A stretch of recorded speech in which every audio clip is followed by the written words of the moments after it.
Duncan would not stop grumbling.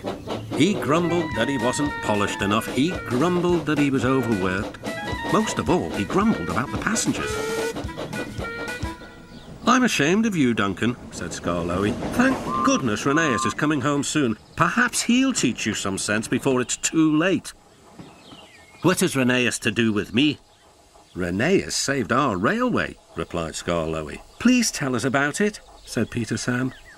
"Well," began Skarloey, "it was before you came here. Things were bad.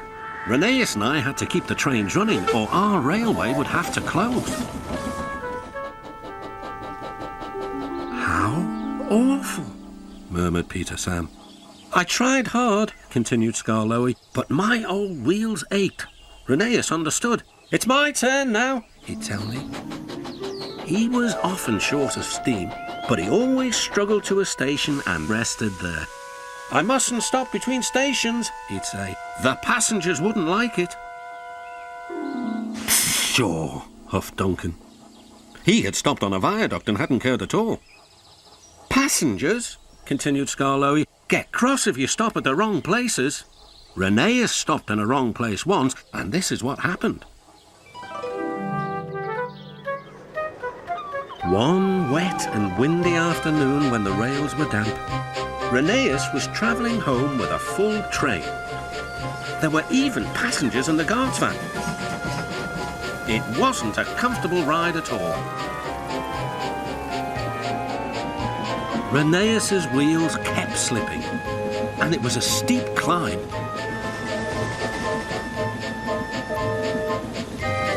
At last, his wheels gripped the rails again. "The worst is over," he thought. "Now we're away." But they weren't. "Ah! I've got cramp," he groaned. And Rheneas stopped on the loneliest part of the line. His driver examined him carefully. "Your valve gear has jammed. We need to reach the next station. Do you think you can still get us there?" "I'll try," replied Rheneas.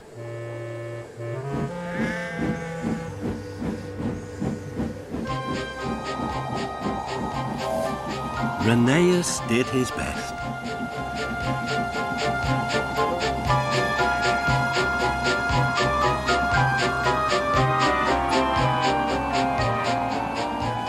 "If I fail," he thought to himself, "the passengers will be cross and the railway will close."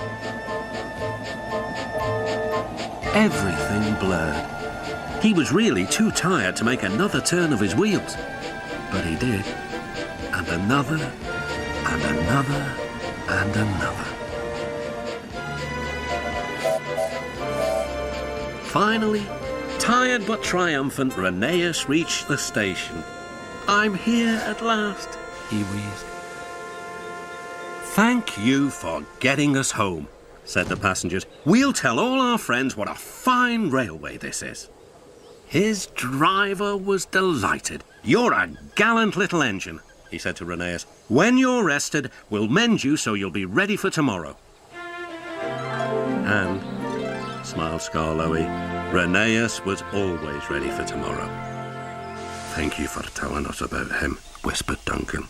"I was wrong. Passengers are important after all." The next day, Rheneas came home. All the engines were there to greet him.